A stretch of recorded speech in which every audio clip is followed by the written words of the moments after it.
Hello everypony, I am Creative Link and welcome to the first of my new analysis videos of My Little Pony Friendship is Magic. I've been meaning to do this for a long time, and with season 5 finally up, I decided to make my mark. With that, let's get this review started. We start off by entering the new crystal castle that our heroines received from last season's finale, with Rainbow Dash recapping everything you need to know about the finale. Now, I know a certain hippogriff who would be yelling continuity, but he's not here, so I'm not going to do it, and I don't feel like becoming the next victim of the treat. Anyway, once our heroines take a seat, the map shows up, pointing our heroines to a small village where dangers await them. So of course, Spike and the main six all set off to this new area to find out why they were called. What's that? Wait, you mean Spike isn't coming along? Why? Hoofball Day with Big Mac. Alright then. Yeah, I'll go more into this later in the video. So after our heroines finally arrived at this no-name village, they start thinking they were brought here for no reason.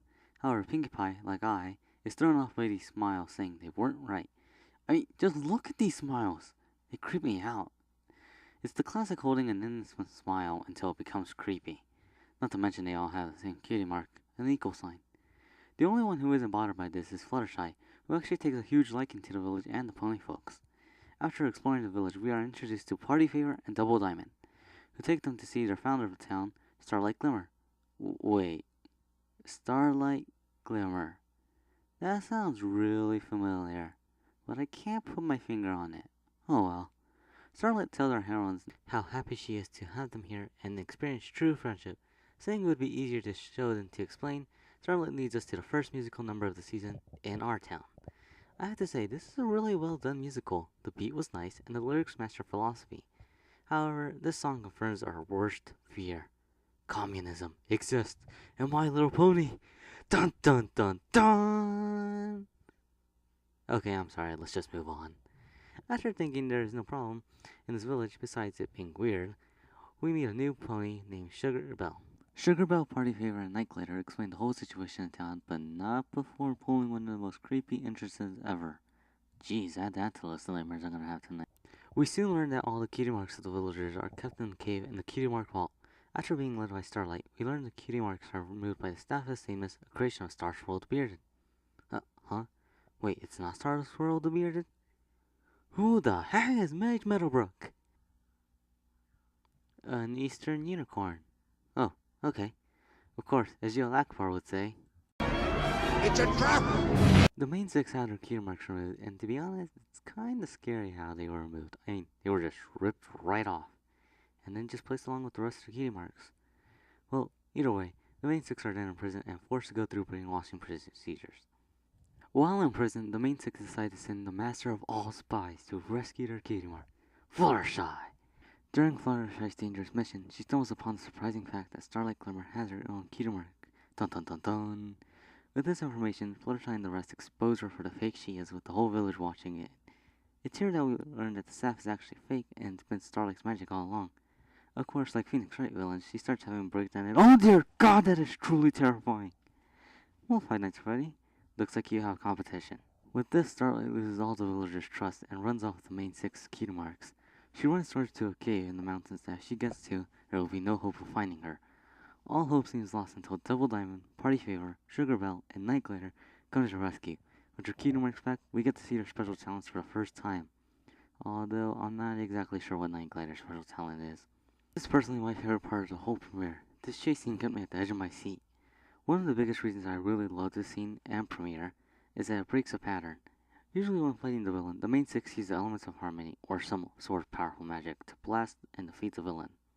However, in this premiere, it's the new ponies introduced that stood up to the villain they knew for a long time and stopped her with their own skills. Why is this so great, you ask? Well, it's a sign that the main six have truly grown and can inspire others. I mean, just compare the main six from season 1 to now in season 5. We know they've grown in character and in friendship, and this premiere proves it. Being able to inspire others and teach others is one of the greatest things you can do. When you are able to do this, other people, or ponies in this case, will be able to do the same thing for others someday. The other big point that is different is that this is the first time a villain actually escapes to return another day.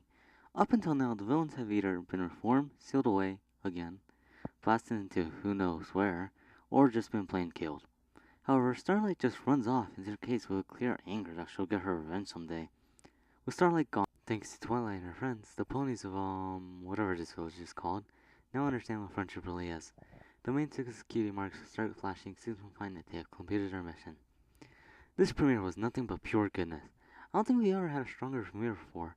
One of the great things this premiere does, it demonstrates how the main six will travel around the question and spread friendship with the cutie map. This could be just how the premiere works, but I like that the main six just didn't come in and blast the villain away. They truly showed and taught the other ponies what friendship really is.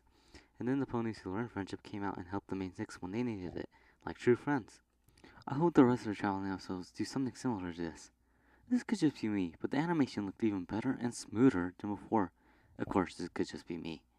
However, this premiere could easily suffer later in the season depending on how the rest of the season goes. I was disappointed that Spike was left behind, but at the same time, I can understand how hard it would have been to put Spike into a Cutie Mark episode. Not to mention, unlike many of the other episodes in Season 4, they actually give a clear reason why Spike was being left behind. So for now, I'll give this episode a pass for leaving Spike behind, and we can only hope he won't be abused or left behind in later episodes. Next up, the biggest thing that could either make or break this premiere is the build up the season can make with these two episodes. One of the things that can build upon is Starlight Glimmer and her goals. At first, it seemed like all she wanted was equality for all. However, she seemed really interested in Twilight's cutie mark. This raises some questions. We know that she didn't get rid of her own cutie mark and was interested in Twilight's cutie mark saying it would be useful. This wasn't answered, so it could be built upon during the season, which leads us to my next point. MLP could do something brand new and have a recurring villain for the first time. I would honestly want this to happen than just to have Starlight be gone all season and then return at the very end. Now, I could probably just be looking too deep into this, but it looked like Double Diamond, Party Fever, Night Glider, and Sugar Belle were all actually friends of Starlight. I'm getting this idea from the dialogue they had between each other when she was trying to escape. Not to mention, Double Diamond seemed like he was remembering good time when he met Starlight. Until these questions are answered, or even answered at all we can do is theorize.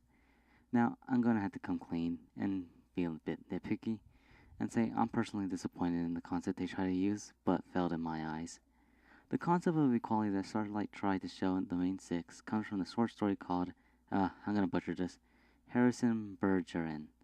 Check the description if you want the whole story, but one of the key settings of this place is a false utopia. A false utopia is a place or a town or even a world that seems that, or at least is supposed to have, no faults, while in reality it just hides them very carefully from the inhabitants. I personally love false utopia stories because they truly challenge you to think about your ideals and others' ideals. It's a mature topic showing that there's more than one way to accomplish your goals, as well as shortcuts that lead to false versions of your goals. However, this was only shown a little bit, and only with the villagers. Now, this doesn't make it a bad episode, but I just feel like they could have been a good moral for the main six and everyone else. Either way, this premiere was still a good introduction to Season 5, and I look forward to the rest of the episodes of Season 5.